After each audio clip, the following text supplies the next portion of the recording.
도리는 기둥 사이만큼의 길이로 자른다. 이것은 긴 나무를 그냥 사용해도 되기는 하나 길면서 쪽 곧은 것이 잘 없기 때문에 기둥 간사리만큼씩 잘라서 씁니다.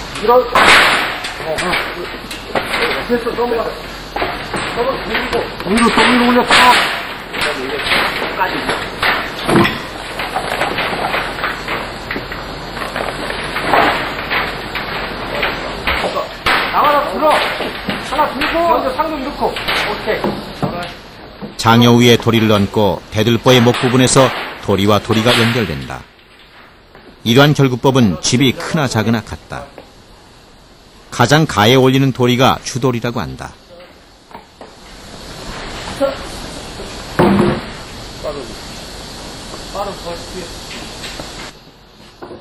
한옥은 얼핏 보면 단순히 기와 얹어 나무로 지은 집이 아니냐고 할지 모르지만 수천 년을 지내오면서 고급스럽고 복잡한 기법들이 수없이 발전을 보아 오늘에 이르렀다.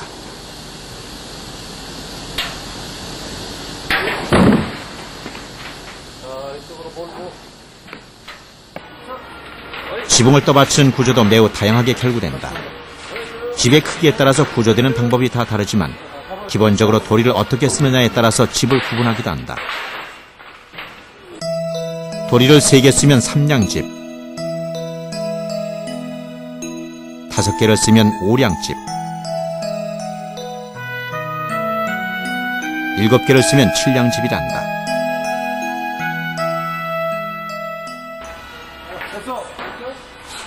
이 집은 5량집과 7량집이 붙어있는 집으로 일반인이 보기에 가구법이 매우 복잡하다. 도리가 7개 걸리는 집은 아주 고급집이다. 대들보가 올라가고 주도리가 기둥 위에 올라가서 자리 잡고 나면 다음으로 대들보 위에 동자주가 올라간다. 동자주 위에는 다시 둥근 도리가 앉아야 하므로 장여를 걸쳐야 하고 장여 위에 대들보보다 짧은 중부가 가로로 올라가며 중부목에 하중도리가 올라간다. 그리고 다시 중부를 타고 또 하나의 동자주가 올라가고 동자주 위에 다시 장여 올라가고 그 위에 종보가 가로지른다. 종보목에 상중도리가 올라간다. 끝으로 종보 가운데 판자로 된 판대공이 올라가고 그 끝에 장여가 꽂히고 장여 위에 마루도리가 올라가면 7량집의 가구는 거의 구성되는 셈이다. 그리고 도리와 도리는 나비장으로 연결해서 빠지지 않도록 한다.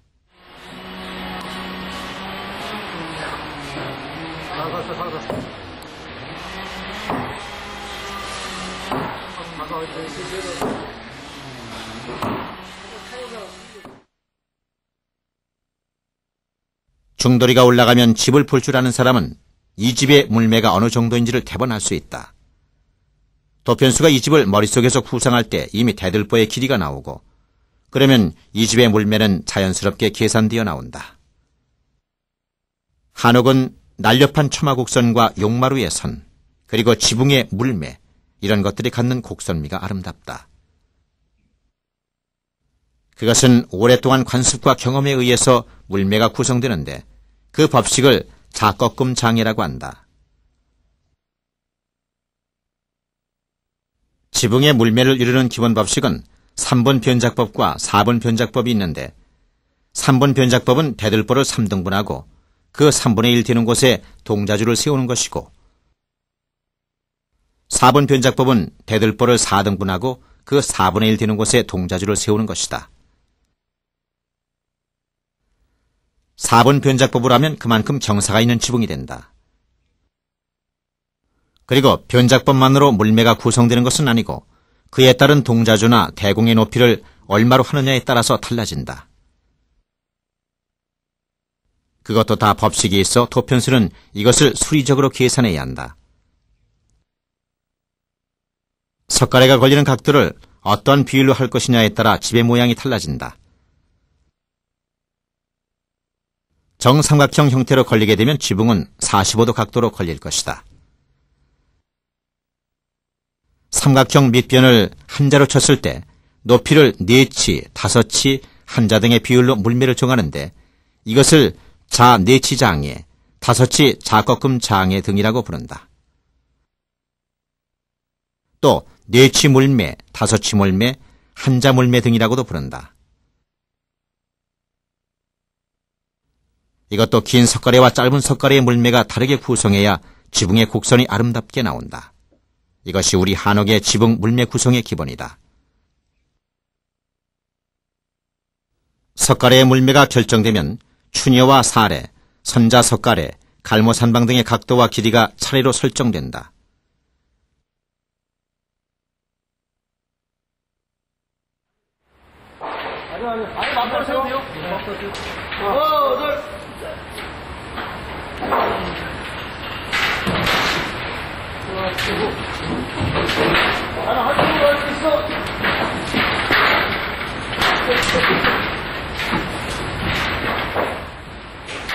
추녀는 집의 모서리에 설치되는 부재로 대들보 다음으로 무겁고 큰 목재다.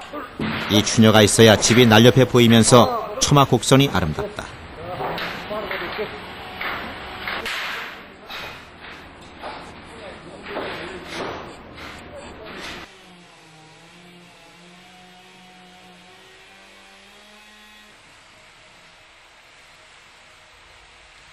추녀를 모서리에 올리고 안정되게 자리를 잡기 위해서는 추녀 그랭이를 떠야 한다.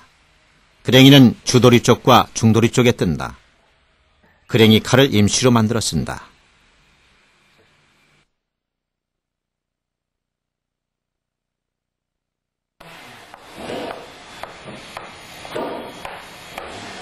추녀가 뜬 만큼 도리를 깎아내면 추녀가 내려앉아 꼭 끼게 된다.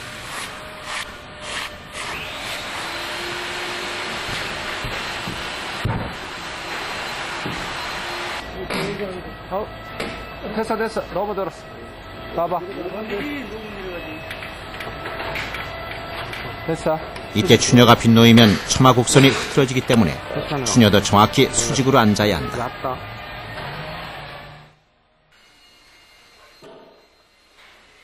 추녀 부분이 들림으로 해서 한옥의 아름다운 곡선이 나오는데 이 들리는 것을 추녀곡 잡는다고 한다. 추녀의 운두를 어느 정도 높여야 집이 들리겠는가 하는 점은 도편수의 경험에 의해 결정된다.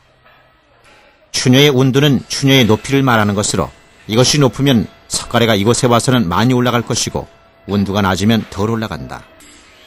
이것은 바로 이어서 석가래를 걸기 위해 평고대를 올리면 확연히 드러난다. 처마의 곡률을 잡기 위해서 평고대라는 긴 부재가 있어야 한다. 이것은 자연스럽게 현수곡선을 이루면서 한옥의 아름다운 처마를 이루어주는 부재다.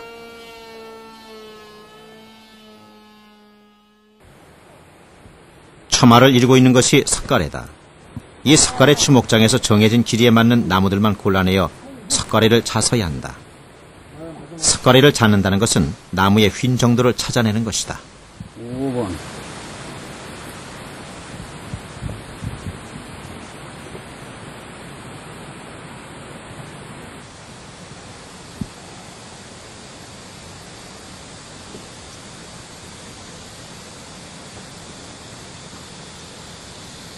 여기 요 현재 0번 있지 않습니까?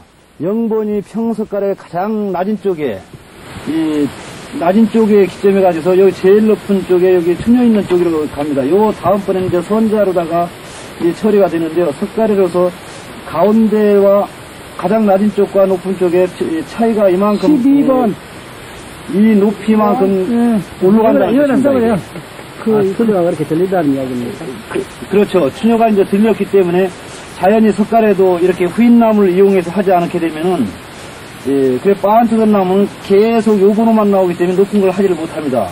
그래, 우리나라에 지금 자라고 있는 소나무는 좀 자연 그대로 후인 개실이 많고 빤트던 것도 있어가지고서 뭐 버릴 때 하나도 없이 아주 이 한식 짓는 데는 아주 적합합니다. 소남이. 우선 도편수는 이 집의 처마곡을 얼마로 할 것인가를 결정하고 거기에 따라서 석가래를 몇 개 쓸 것인지 그 하나하나의 석가래가 얼마의 각도로 올라가야 처마가 보기 좋게 들릴 것인지를 생각하게 된다. 먼저 고든 석가래가 가운데 들어가고 좌우로 나가다가 추녀 가까이 가서는 점점 높아져 선자 석가래로 바뀐다. 이때 중앙에 쪽 고든 것을 0번이라 하면 1, 2, 3, 4번 등 옆으로 갈수록 휜 것을 쓴다. 휜 정도를 어느 정도 주는가는 도편수의 감각에 따라 다르나 대개 2푼씩 높여 올라간다. 2푼이면 6.06mm가 된다.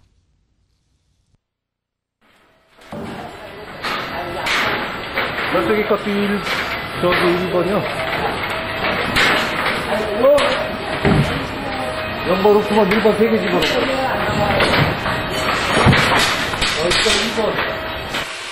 이 처마 곡선을 계산해서 휘어진 나무를 여러 개 연결해 평고대를 만들어 쓰는데 이것을 조로평고대라고 한다. 조로평고대를 사용하면 아름다운 유선형의 처마 곡선이 나오게 된다. 이렇게 평고대에 곡 잡는 것을 매기 잡는다고 한다. 평고대를 하나만 쓰는 것을 호초마라 하고 초매기 잡는다고 한다. 더 올라갔어. 받치고 못 박어.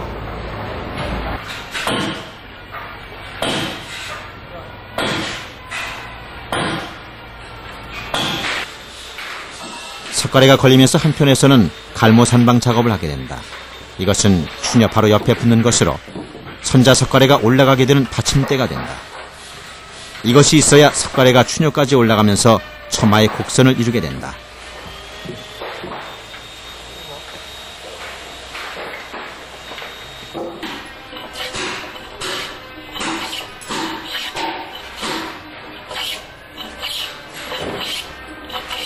마치 배의 노와 같이 생긴 석가래를 깎고 있다. 평석가래 말고 추녀 옆에 붙는 선자 석가래다. 이것은 부채살처럼 뻗쳐 있다고 붙인 이름이다.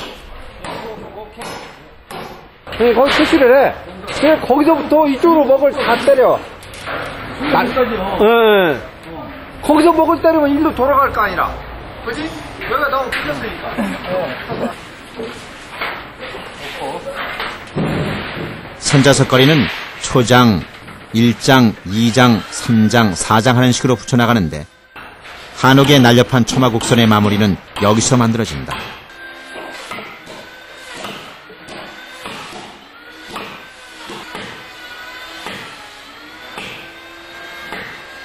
이것을 사전에 구성해서 깎기란 매우 복잡하고 어렵다. 선자 석가래는 끝을 한 곳에 모아야 하기 때문에 끝을 얇고 뾰족하게 깎아야 한다. 그리고 몸통이 서로 물려야 하므로 통으로 둥글게 하지 않고 사각으로 깎고 앞에는 보통 석가래와 같이 둥글게 깎는다.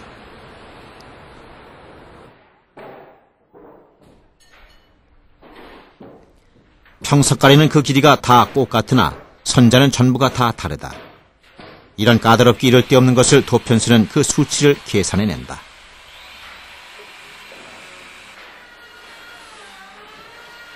처마의 곡을 어느 정도 줄 것인가에 따라서 추녀 운두의 높이에 따라서 선자의 숫자와 하나하나의 높아가는 각도와 몸통의 굵기와 좌우로 휘는 각도를 다 계산해야 한다.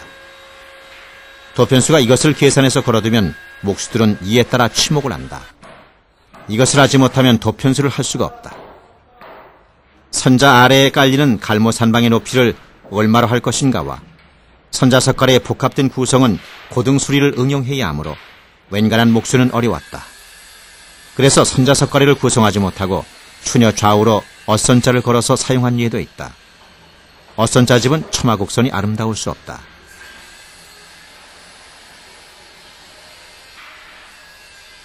복잡한 미본에 의해서 이루어지는 선자 석가래는 같은 일을 하는 목수들도 이해 못하는 사람이 많다. 선자 석가래까지 끝내면 도편수가 수리적으로 계산해야 할 것은 거의 없다.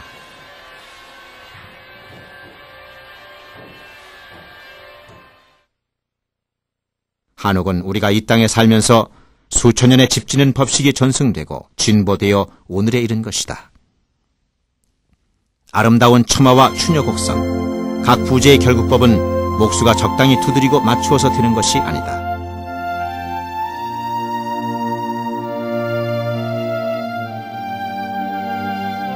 한옥은 정확한 치목과 치밀한 계산으로 지어지며 그것을 이끌어가는 도편수와 부편수의 수리적 지혜를 그 바탕으로 하고 있다. 그리고 그에 따라 조립하는 목수들의 솜씨가 뛰어나지 않고는 지을 수 없는 집이라 할 것이다.